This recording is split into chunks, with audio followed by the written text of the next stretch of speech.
Visuals చూసారు కదా, India ఎందుకు డర్టీగా ఉందంటే దానికి కేవలం కొన్ని కారణాలు అయితే ఉన్నాయి. అందులో నెంబర్ 1 వచ్చేసరికి లో సివిక్ సెన్స్, రెండోది వచ్చేసరికి ఇన్ఎడిక్వేట్ వేస్ట్ మేనేజ్మెంట్, మూడోది వచ్చేసరికి చల్తా హై యాటిట్యూడ్, నాలుగోది వచ్చేసరికి పూర్ ఇన్ఫ్రాస్ట్రక్చర్, ఐదోది వచ్చేసరికి మనందరికీ తెలిసిందే, ప్రతి ఒక్కరికి తెలిసిందే, టాప్ లెవెల్లో ఉన్న వాళ్ళ నుంచి బాటమ్ లెవెల్లో ఉన్న వాళ్ళకు కరప్షన్ అండ్ కేర్లెస్నెస్.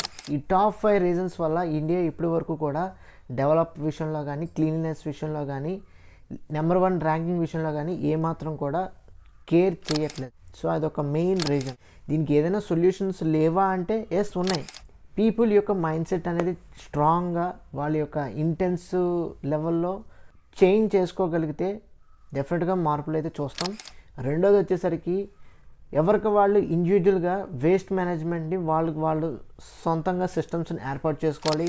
మూడోది వచ్చేసరికి ఇన్ఫ్రాస్ట్రక్చర్ చాలా స్ట్రాంగ్గా, చాలా ఫ్యూచరిస్టిక్ మోడల్లో బిల్డ్ చేసుకుంటూ ఉండాలి. అది గవర్నమెంట్ సెక్టర్ అయినా సరే, ప్రైవేట్ సెక్టర్ అయినా సరే. నాలుగోది వచ్చేసరికి స్ట్రాంగ్ ఎన్ఫోర్స్మెంట్స్ లాంటివి తీసుకురావాలి.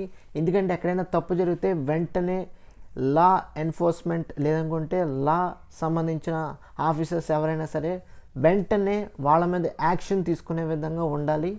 చివరిది ఐదోది వచ్చేసరికి, ఇది నా ఒపీనియన్, ప్రజల నుంచే అల్టిమేట్ చేంజ్ అయితే రావాలి. చేంజ్ లేనిదే ఎవరో కూడా మారరు, ఏమాత్రం కూడా ముందుకు వెళ్ళదు.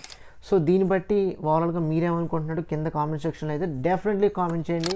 తప్పకుండా ఈ వీడియో మీకు నచ్చినట్లయితే లైక్ చేయండి, మీ ఫ్రెండ్స్ అందరికీ షేర్ చేయండి, తప్పకుండా సబ్స్క్రైబ్ చేసుకోండి.